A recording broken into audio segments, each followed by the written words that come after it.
Hello, my friends. Hello, my family. How are you doing on this beautiful day?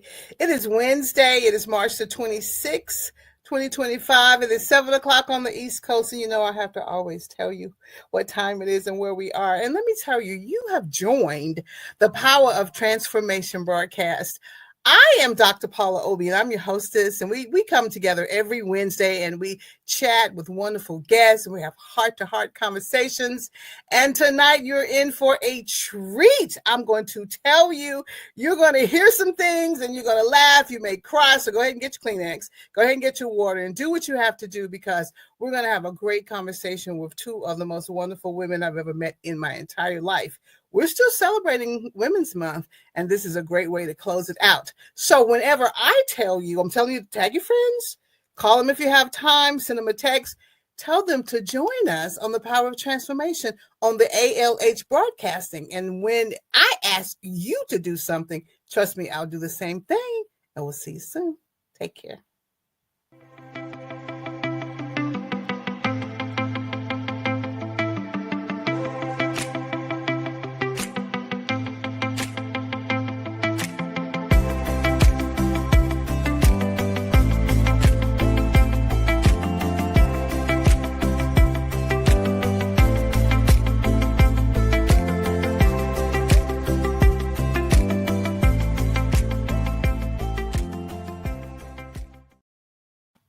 Hello, hello, hello, and welcome back. Well, what can I say about our two guests tonight? I've worked with them. I've spent some time around them. They're just two of the coolest women I've ever met in my entire life. I'm not going to waste time because I want to have a lot of time to talk with them. I'm going to introduce to some and present to others. They've been on our show, Miss Jacqueline Barkley, we call her Jackie, and Miss Regina Nixon. Ha! Hello, everybody. Hello, everybody. Hands together for my friends. Oh, my goodness. There are times in our lives when we meet someone or someone's, and there's this instant connection that never ends, even if though we're not working together anymore. We're still on each other's mind. You know, we're still calling, we're still texting, we're still supportive. So, hello, ladies. How are you? Hello. Hello, ladies. I miss you all in the present. Yes, but we're still connected. Even though our lives have taken different turns and whatever, we're still definitely connected. We do interact with each other through social media. We text. We know how to text. And Yes. believe it or not, we know how to make a phone call, right, Regina? Oh, absolutely. But you're talking about I call them the dynamic duos. These are the Wonder Women of the world. They do things. They probably do a lot more than we think. That's who they are. They are Wonder Women. And when we give them a moment to talk about where they are right now, you'll understand that cape is just flowing. The hair is just flowing. But look at them. They got the suit on, chilling. Yes, dual roles. Dual roles. There are times when they have to wear the cape, and there are times when they have to put on the suit. I just love it. I think that this is just a perfect representation of the two of you. Do you think so? Absolutely. Yes. But sometimes I don't want to embrace it, but yes. Sometimes you don't want to embrace it. Right. Because, I mean, there's a lot that comes on with both roles, that superwoman role and that non-superwoman role that, you know, you just have to embrace those changes and those pivots and those adjustments. You have to learn how to flow with it. And sometimes I don't even view it as a superwoman. It's just what I just do. Me. It just flows. It just flows. It's just, you know, God's assignment. Okay, let's go. Let's grow. Yeah. Okay, so in the back of our minds, we're going to keep that picture in our heads. But what you're saying is this is just who we are. Mm-hmm. You know, we're the ones that will get the phone call. Yep. We're the ones that people count on. Am I telling this correctly? Mm-hmm. We're the ones. We're the problem solvers. Do you agree with that? Absolutely. Absolutely. And sometimes I think we think about it. I know for myself as a cursing and a blessing at the same time. But like we said, we were made for this. Mm-hmm. I can't picture myself doing anything else because that's who he designed me to be. And he equipped me to do it. So everything that I need to do, superwoman and not superwoman. And like I tell my husband, from Clark Kent to Superman, it's already inside of us. So he's equipped me to do it. So I have no choice but to do it and but to embrace it. Yeah, and it's only God. It's only God. It's only God. You know, my mom always tells me, Gina, you're doing too much. I want you to rest. And I'm like, Mom, I'm fine. I'm good. And when I'm not fine, I know how to sit down. Because if I don't sit down, God's going to sit me down. Yes. But, you know, it's only God through his grace and his mercy that allows us, you know, to be able to move within work, within family responsibility, my new role as a caregiver. I don't know how. All I can say is just God. You just do. And he'll equip you for that. And Regina is so funny because I'm in that same place about being a caregiver, and you don't know what you don't know until you need it. So it's about navigating in these new spaces and these new arenas, and what papers need to be signed and what needs to be on hand for you to do what you need to do. And it's just that trust factor that someone trusts you in that whole different area. And it's, I think we talked about it before, it's different when you're a mother, because you know what to expect. You know, you hear so many people have been in there, but the people who teach you, and now you have to learn to be their mother or be their figure and be their caregiver and kind of switch those roles. It's different. It's a different avenue. It takes a different grace. Everyone can't do it. Everyone can't do it. And what's amazing about our testimony is that we're all in this new role. Yes, all in the same place at the same time. We're all in the same place at the same time. Mine started last year. What you about trust. Yes. When you talk about trust, when I look at this past year and my role as a caregiver, my parents had to trust me with making decisions, financial decisions. I had to make the decision to move my parents from Colorado to North Carolina. And so they are my neighbors, like we, you know, and so selling a house, buying a house, they entrusted me, and that was heavy. Yes. That was a heavy load to have that amount of trust. But I said, okay, God, I'm leaning on you because it's a huge responsibility. It is, because someone else's life is in your hands, and medical decisions, right? Everything medical. And it was so funny. I took my husband and I are doing it for his grandmother, and she had a doctor's appointment last Tuesday, and this was the first time I'm meeting her physicians and getting everything in order and making sure medicine is correct. And the way that she entrusted me, she didn't interrupt. She just pretty much said, you do it. And she said it, I trust you. And when you have that trust, it's very important to make sure you use your responsibility correctly. Absolutely. Because so many people see it on the outside and they don't realize how much responsibility comes along with being the caregiver. It's not just you know, I want to be in control. It's nothing about control. It's about making sure things are in order and things are in place. Right. So it's a totally different walk of life. It's a totally different aspect. It's a totally new badge that I'm wearing now in life, not just a mother, something that's added on. But like we talked about earlier, and I think part of the last time we were here, and you reminded me, it's the grace that he's giving us to do it, to walk in it. And we make it look easy.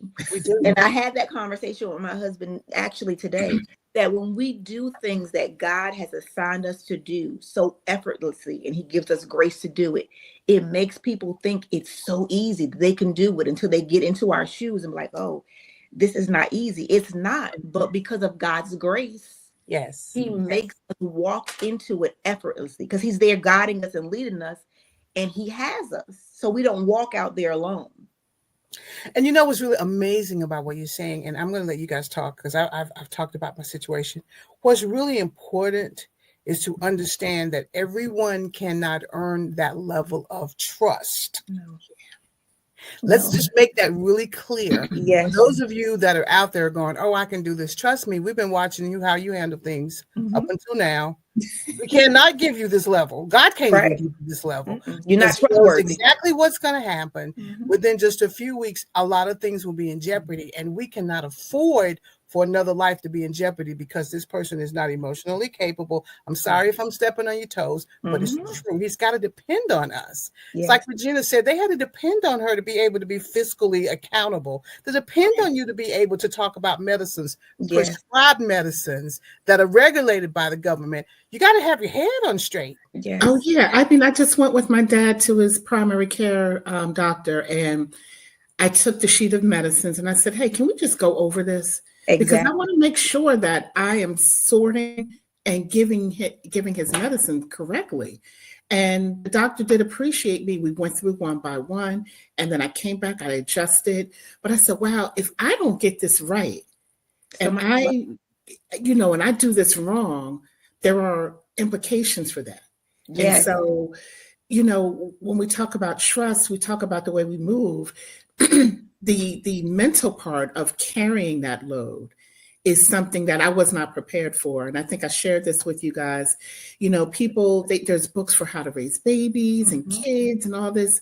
But then when you navigate into that caregiver role, especially when it's your parents, and now the tables are turned, and now you're in the parental role, and they're relying on you. It's a heavy weight, but I feel honored. Yes. And appreciative and thankful that God chose me to do this. Yes. That honor thing is very, very, that honor, because they saw it in you. Yes. To do it. And we're doing it with his grandmother, and every time she keeps saying, thank you, thank you, thank you. Yes. And that you don't have to thank me. I'm doing this because I love you. And I share with her all the time. About 4 or 5 years ago, I was really sick, and my children were with my parents in New Jersey, and it was just me and my husband here. And it was over summer vacation, and I got really, really sick. And my husband was with the hospital pretty much every day, and his grandparents came, and they live about 40 minutes from us, and they drove to the hospital. And I never forget this. I could not bathe myself. My mother was not there. Of course, my husband would have did it, but she stood in the place, and she's like, oh no, I'll do it. And I always remind her of that. And I said, do you remember when I couldn't do this for myself? And she said, you remember that? I said, yes. So me doing this for you is the least I can do, because you stood in the gap for me. So I'm giving you what you gave me. And she just looked at me, and she started, if you know her, she's not an emotional person. And she looked, and it's just an honor that she entrusted me to do this for her, because I'm just her daughter in love. I mean, we've been in each other's life at 30 years, but still, to have someone trust you in their vulnerability and speak on their behalf and talk to doctors and talk to people. And even the same thing, Regina, getting those medicines, knowing that this is life and death with them. If they don't take this medicine, if they take too much or take less, it's an important responsibility, and I don't take it lightly. And it's that honor thing that you trust me enough to take care of your well-being. It speaks volumes of not only the relationship that you have with the person, but the love you have as well, that people don't really talk about. Because people know who they can trust and who they can't trust. Because you make certain comments. Say it again. Don't let this person do this. Don't let this person do that. And it makes me, again, he graced us to do this because he knew, one, we were capable, one, he can count on us, and we were equipped to do it. So it is an honor. It's a big honor. It's huge. And I was telling my mom the other day, yesterday, as a matter of fact, she said, thank you. And I'm like, Mom, are you serious? All the sacrificing that you and Dad have done for me and my brother and my sister, are you kidding me? I was like, you have poured into us so much. Yes. Me coming in and cooking dinner and washing your dishes is nothing. I can never repay you. Yes. So please let me do this. This is I need to do this. This is I can't repay you. So don't feel guilty, and you don't have to thank me. I appreciate that you appreciate me, but you don't have to. This is what I do. And I love it. Yes. And that's the kind of attitude that you want someone to have if they're taking care of you. Yes, you don't want to be a burden to anyone. You don't want to feel that feeling. I want to step back about 2 seconds. I like to stir up a little trouble. Just because the person is in the bloodline, it does not mean they're the one assigned to get the job done. It does not. Right. You know what I'm saying? So we're looking at all these other opportunities or all these other folks that are more connected or maybe in the direct line. Honey, they're not graced with it. They can't handle it 1 hour. That's not who God wants to use. He needs you to be strong. He needs you to have a good attitude. He needs you to not put them in bondage, but put them in a place where they're already vulnerable. Yes. They need an advocate. Yes. They need someone with patience, with love. You have to have the fruit of the Spirit to do this. And absolutely. And people think they can just, I can just step in and do it. You can't, because when they don't remember, how do you remind them? If they misplaced something, how do you remind them? My grandmother the other day, she couldn't find her keys. Right. Her car keys was on there, her house keys. And it literally takes me 10 minutes to get her in the right frame of mind. No, we're going to calm down. We're not going to speak this. We're going to speak positive. We're going to find it. I'm looking. She's like, I done looked all over and I found them. And I said, didn't we say we were going to find them? So you have to be equipped. You can't be a negative Nancy, because again, they feed off that energy and they feel if they're being a burden. And she'll say, I don't want to be a burden because I call X, Y, and Z. And I felt it in their tone. Yeah. They feel that. And it becomes a guilt thing for them. Like, I don't want to extend myself, or I don't want to do. No. And I tell her all the time, and we laugh. As long as I have breath of my body to do, we're going to figure it out. Some days may be harder than others, but we'll figure it out. That's right. Is that we'll figure it out. And you have to know how to talk to them, how to ease that spirit, how to calm the spirit down, what to say, what not to say, how to say it. It's grace that comes, it's a ministry all by itself. Yes. And there are times when you cannot respond to some things, where your silence is your communication. And then I look up and I go, well, let's talk about this, because you do not ever want to put yourself in a position where they cannot continue. I'm going to use that word, to trust you. Continue to make sure you can make good decisions. Continue to make sure you have their best interest at heart. You also their protector, so you're keeping people out. Right. And don't let us show up in the hospital and somebody does something wrong. That's it. It's on. Right. And they trust you enough because they'll tell somebody, and she'll tell people, she'll call me her daughter-in-law, and I was like, Grandma, well, you know what I mean. And she'll be like, she knows my stuff, and she'll sit back and she'll be quiet. And if somebody calls, oh no, my nurse is here, where I'm fine, or this, and because again, it's that sense of ease for them. Yes. That sense of calmness that when you come, it brings over them just by your spirit. So just by you being there. By you being there. So that's why I say it's a ministry that everyone is not capable of. It doesn't matter if it's their children, their grandchildren, you have to be anointed to do this. Anointed. So let me ask this question. How do you stay healthy in the midst of the new job role that God has graced you with? How do you stay healthy? I know you have to pray, because you're pretty much on 24-hour calls, some of us. Yes. So I know you have to pray, but give me some, because someone's going to be listening to this who's not going to say anything, but they're listening. How do we encourage them to take care of themselves? What specifically would you suggest? We'll let you have it. I'll say listen to your body. You have to listen. Like today, I can give you a prime example. It's funny. I was supposed to do something today and to get batteries that I already placed on Monday. And I knew within my body, I could not do it. I was just flat today. I could not do it. I know that I need to give myself grace. And I think when you listen to yourself and that inner voice with yourself, you need to rest today. I can't be a help to anyone else if I am ragged, if I'm tired, if I'm not rested, if I'm exhausted. So you have to take care of yourself first, that self-preservation first. So you can't keep pouring from an empty cup. Absolutely. So I can't assist. I can't do anything. I can't make even cognitive decisions if I'm depleted. So I think the first thing is listening to yourself, your inner person. It may be quiet. I mean, you may say, I can't get up, or the alarm didn't go off. I didn't hear it. Just listen to your inner man to say, okay, what do I need to take care of today? Today was self-care for me today. And I had to be obedient and only not allow yourself to feel guilty, because guilt will come on and say, I know I got to do this, but I can't. So that guilt comes in. But when you give yourself grace to say, I can't be an asset if I'm depleted, you got to look that in the voice. And of course, prayer. Yeah, you're not a machine, right, Regina? No. You're not a machine. You are no. a machine. And I was saying earlier, I was, when that check engine light come on, you got to pay attention to it. Yes.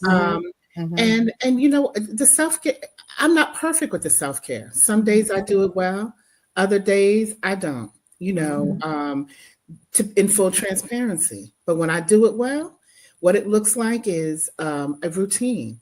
I get up in the morning, I set aside some time, quiet time to pray, to stretch, because my body needs to stretch. Getting a little older, so things are a little, moving a little slower.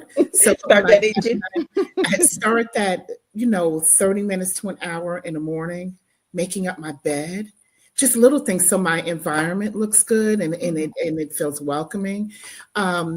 And then I take time to sit on my porch. I love the outdoors. That's screened in with no bugs. So just being able to just sit and do, and I've been on this listening to different sermons and different music ministries that feed my soul. So my self-care has shifted from physically getting like my nails done, my hair done. Yeah. I could do that. My self-care now is in the internal self-care. Yep. My spirit needs to be nurtured, because it was just, because of the weight between work, children in college, adult children, caregiving, my dog is getting older, everything. I had to take care of the inner part of me and really take some time. They always laugh at me because they know on YouTube I'm watching somebody's sermon or I got some kind of gospel music coming on. But that's my self-care too. That's right. That inner side of me. That's your reset button. It's my reset. And then some days I just like to be by myself. Yes, you need that quiet. Everybody leave the house. I just want to be in here. I don't need to run the streets. I don't need to go shopping. I don't need to do anything. I just want to be with me because I'm really good company. I just love putting on some cute lounging pajamas and, smell goods and just doing facials. I'm good. So what you just said, so that everyone listens, is that's the time when you become completely focused on yourself. Yep.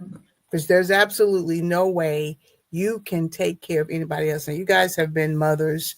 You understand. I understand the whole concept of when the kids would go to sleep, the mothers would do other things. Because that's the time. There's a whole concept to that now, where if they're sleeping, you're either going to sleep or you're going to go do something else. Yes. Because you have to manage that time. Specifically, what Regina said and what you're saying is vital to the health and welfare of the caregiver. Yes. Yeah. And what happens, though, if you have no help? Oops, I dropped the mic. Yes, you did. I think that comes with what Regina said about multitasking and taking those and prioritizing what you need to do. Come up with a plan. When I get up, even I do it some days in advance. I know what days I go over there. I know what I need to do when I go over there. I know how much medicine to give, how much I can give.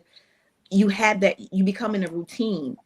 So even if no one else helps, you still have backup, which is yourself. So you got to leave yourself a little room to move, to pivot, because some things may happen.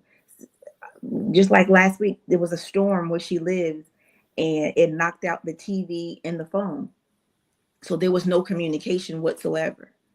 Unless you physically went there, there was no communication. So you had to pivot. And you have to learn how to sometimes pivot when you're in this area on the spot.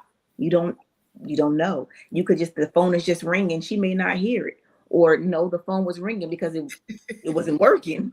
So you have to pivot and give yourself room to still be, in Regina and I cases, a mother, a wife, a daughter. You still have to be those other people and still be a caregiver.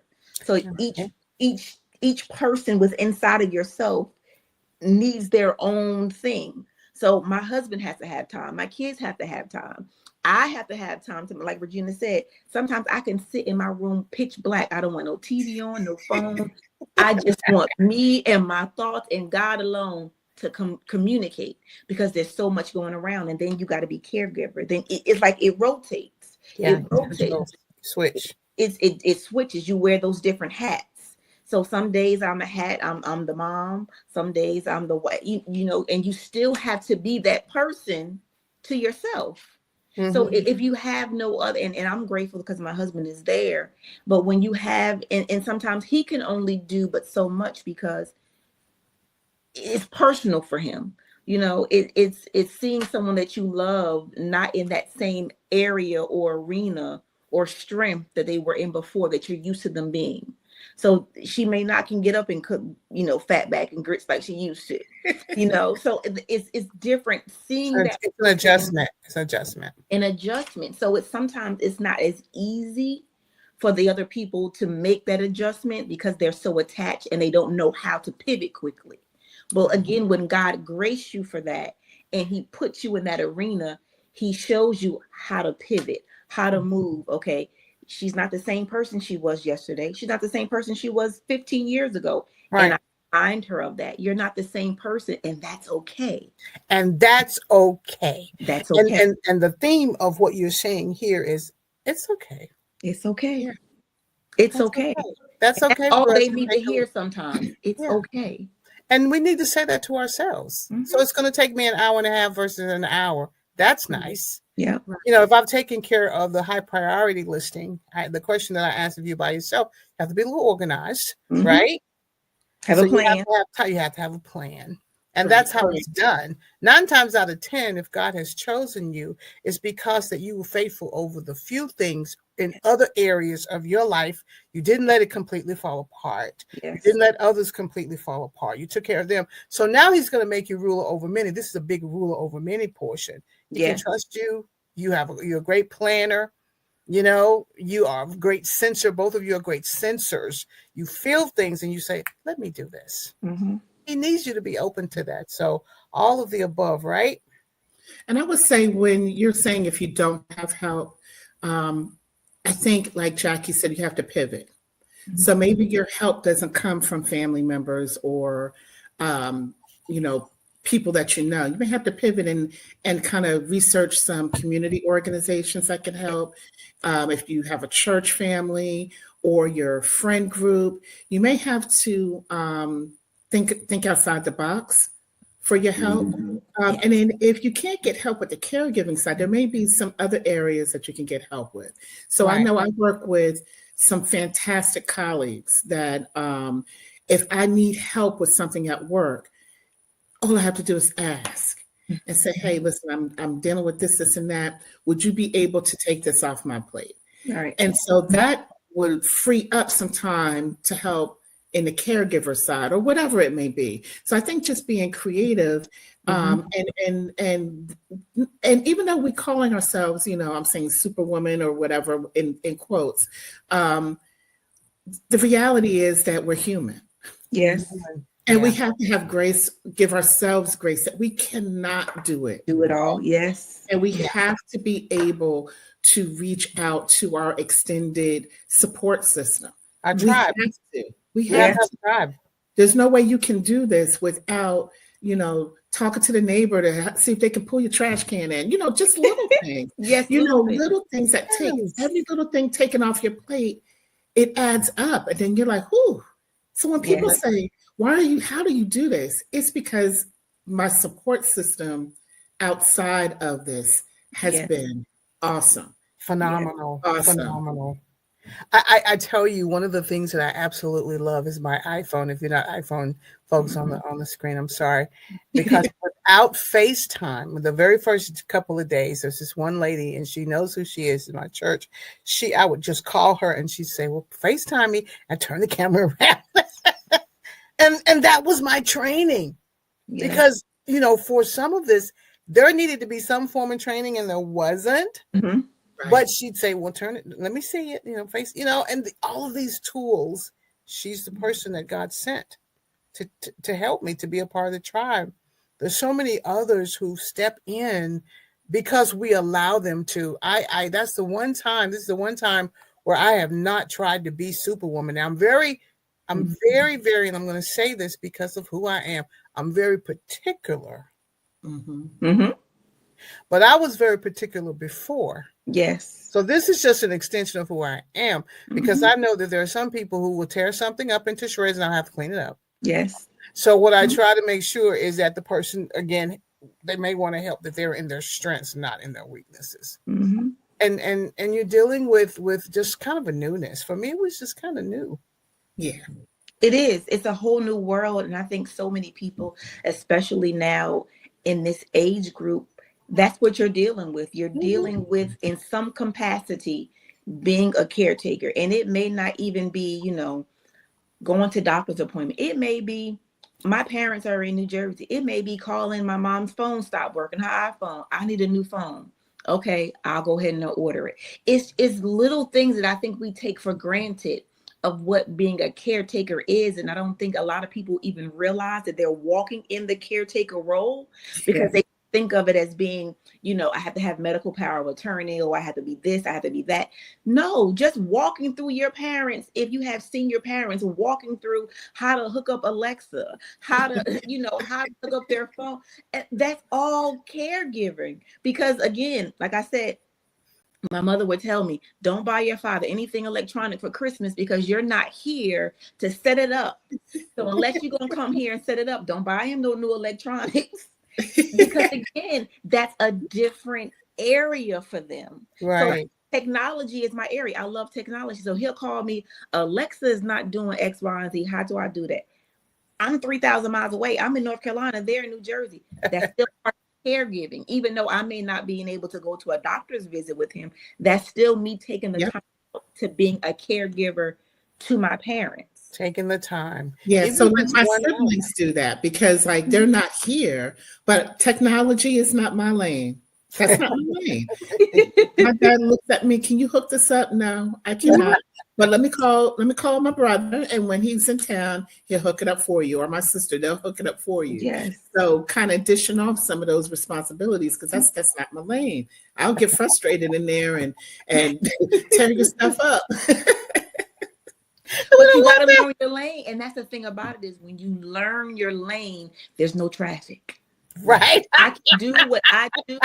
Everybody's going the same direction. Right. I don't mind you doing it your lane. Because again, like I said, my parents are in New Jersey. So I have an extended community there, that if they need to go to the doctor, there's people there to take them. I don't get upset. I don't get jealous. We're all working in our own lane. Yes. So when I'm in my lane, there's no collisions, there's no traffic. I don't get upset because you're in your lane, I'm in my lane, and they go parallel. There's no intersecting. Right. There's no intersecting. There's the chaos is not there. No, there's no chaos. What I keep hearing as a common theme is that we are really good at making adjustments as needed. Yes. And we're fine with saying, oh no, I can't do that. Let me find someone else to do it. Yeah. Oh no, I'm not tearing that up. Oh no. And again, and that's why sometimes I don't like when people say Superwoman or you got a cape. But when you understand that you're that Superwoman, you understand that everything is not always your strength. You know your strengths, you know your weaknesses, and you know who to pivot that to. And it may not be me. I can give that off to somebody else who's better at that. And I think that's where it comes to being comfortable in who God made you to be and created you to be, knowing that He didn't assign me to do everything. Right. What He gave me to do, I do it well, but He didn't give me everything to do. But you have to be okay with that. Yes. There's some people who just want to be the be all, do all. Well, honey, you just knock yourself out. You do it. You go ahead and do it. But this is my basket of everything that I do well. I'm going to hang out here. I think the beauty in the relationships is finding someone who you can collaborate with and talk to and connect. I think that's part of our success story. We have folks that are there for us. Yes. Well, I could tell you, I had to get out of God's way and realize He was here for me. Yes. Stop trying to do everything. Stop trying to do. Yeah. Stop trying to problem solve everything.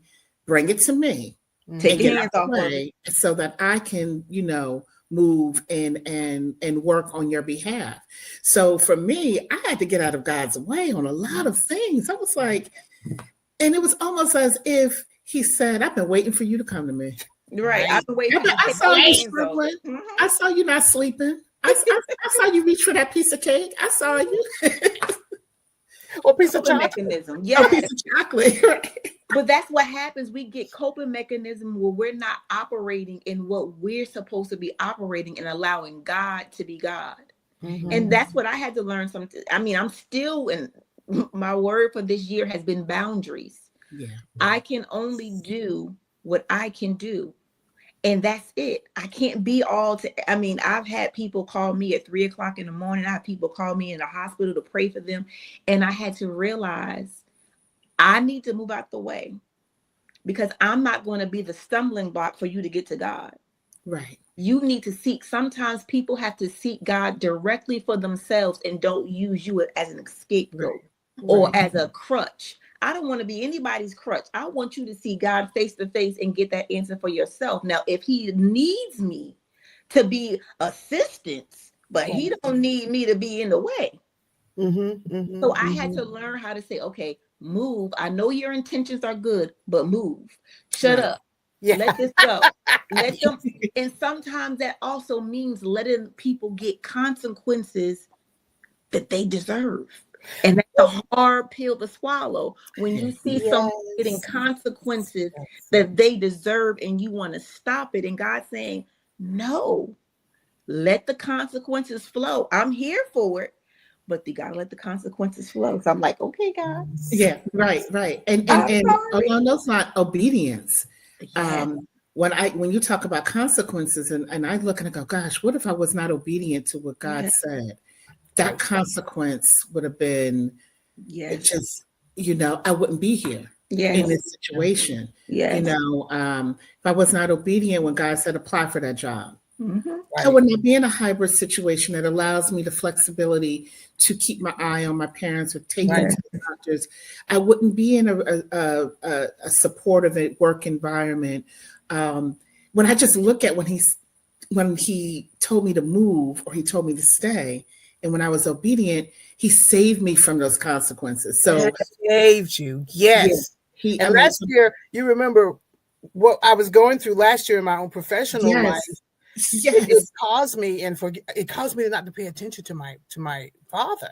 Yes. And he was going through these changes, and I'm so bogged down professionally. Really, I'm and he's always been very independent. So when that shift came, I'm like going, what happened? Well, what happened is you were so focused, for the last 90 days over here with this professional job. Now you can take the blinders off. And when it happened, I'm thinking, oh, thank you, God, that I'm smart enough now to take control of the situation that you've had. Now I can make the next step. It'd take me about a moment, maybe 5 minutes to make up my mind. But it's almost as if he had to push me into that place. And then we look back on it. And then you look back on it, you were like, you saved me. And it was so funny, even just hearing Regina, because we talked when it was different transitions going on and certain things, avenues didn't work. But then when the correct door that he had her to walk in, and it gives you so much joy, especially when you're on the outside looking in and you know what the person was going through. And when I tell you, it made my heart so glad.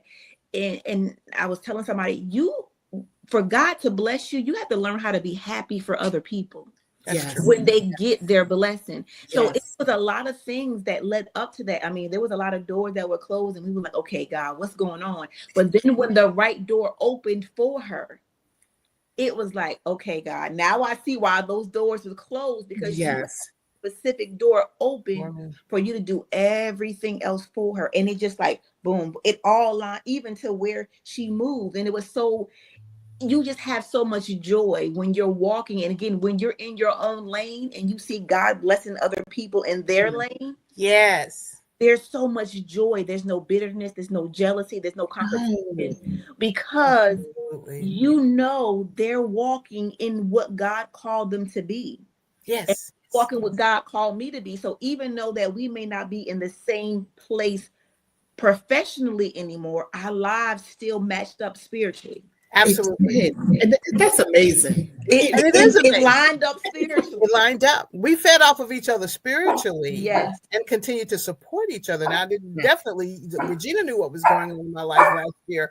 And I thank God. Hello, doggy woggy. I thank God for the situation that I was in, because it almost looked like a rejection that caused God to say, are you ready? You know, you think you're rejected here, but I have another assignment for you. Another door open for you. I got another door open. So the rejection, quote unquote rejection, was for me to move onward. It was time.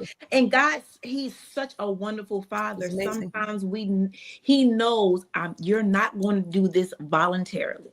So what I'm going to do is I'm going to place this in your way, in your path, for you to do nothing but make the decision. And then it all works out, because you were like, make it hot. She's gonna make it hot seat. He's gonna make it hot. So you make the decision, and it's all well. But that's what we have to be, like you said, Regina. Obedience is better than sacrifice. I'd rather be obedient than to do what he that was I like do that. Yeah, that's the word. Yeah, that's his word. Everything better to obey. And you know what's really interesting about this conversation? We're almost at the end. So I'm at the end, and I'm just like, so much to say. Will you ladies come back? Of course, you know I love There's you. more to say. There's more to say, because we're like the dynamic trio now, not the duo, right. But the awesome trio now. And there are others, but I'm glad. I had no idea we were where we are until now in totality. But God said to you, what he said to me is our time. It's our place. Oh my goodness. This transformation train has been moving down the track, happy with the music on and the wind blowing. And now I've got to turn her around and bring her back to the station. But what a good conversation to have. And I know it's going to inspire somebody. And you know what I say at this time? I say you have to trust the process. Trust the process.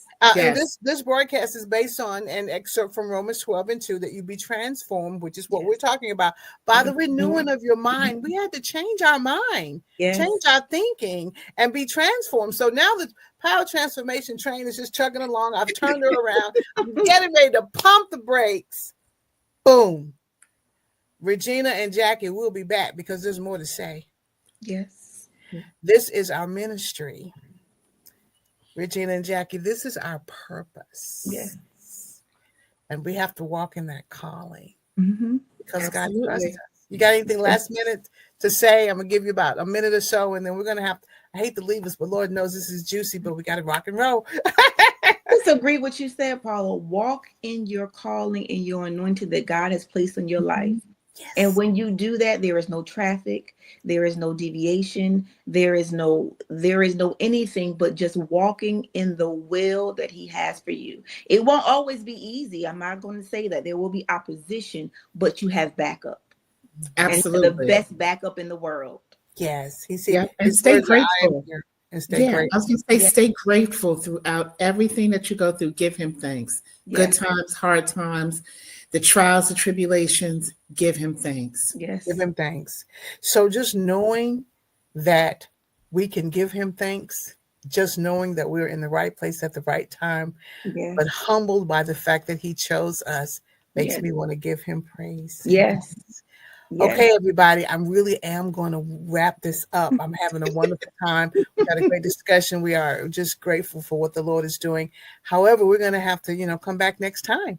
So you need to stay tuned to the Power Transformation broadcast. I'm so happy you joined us tonight. And thank you, Regina. Thank you, Jackie. We'll be back soon, and I'll talk to you later. There they are. Wonder Women. Y'all take care, and we love you. Take care. Have a good evening.